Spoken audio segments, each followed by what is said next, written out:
اور جب ابراہیم ان لوگوں سے اور جن کی وہ اللہ کے سوا پرستش کرتے تھے الگ ہو گئے تو ہم نے ان کو اسحاق اور اسحاق کو یعقوب بخشے اور ہر ایک کو پیغمبر بنایا، اور ہم نے ان کو اپنی رحمت سے بہت سی چیزیں عنایت کی اور ان کا ذکر جمیل بلند کیا۔ اور کتاب میں موسیٰ کا بھی ذکر کرو، بے شک وہ ہمارے برگزیدہ تھے اور رسول تھے، نبی تھے، اور ہم نے ان کو طور کی داہنی طرف سے پکارا اور باتیں کرنے کے لیے نزدیک بلایا، اور اپنی مہربانی سے ان کو ان کا بھائی ہارون پیغمبر بنا کر عطا کیا۔ اور کتاب میں اسماعیل کا بھی ذکر کرو، وہ وعدے کے سچے اور رسول تھے، نبی تھے،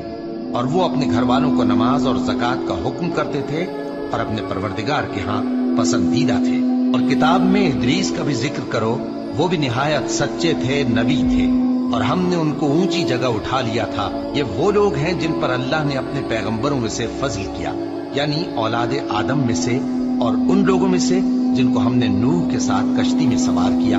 اور ابراہیم اور یعقوب کی اولاد میں سے، اور ان لوگوں میں سے جن کو ہم نے ہدایت دی اور جنہیں برگزیدہ کیا۔ جب ان کے سامنے ہماری آیتیں پڑھی جاتی تھیں تو سجدے میں گر پڑتے اور روتے رہتے تھے۔ پھر ان کے بعد چند ناخلف ان کے جانشین ہوئے جنہوں نے نماز کو ضائع کر دیا اور خواہشات نفسانی کے پیچھے لگ گئے، سو ان قریب ان کو گمراہی کی سزا ملے گی۔ ہاں، جس نے توبہ کی اور ایمان لایا اور عمل نیک کیے تو ایسے لوگ بہشت میں داخل ہوں گے اور ان کا ذرا نقصان نہ کیا جائے گا، یعنی ہمیشہ کی بہشتوں میں، جس کا اللہ نے اپنے بندوں سے وعدہ کیا ہے کہ جو ان کی آنکھوں سے پوشیدہ ہے۔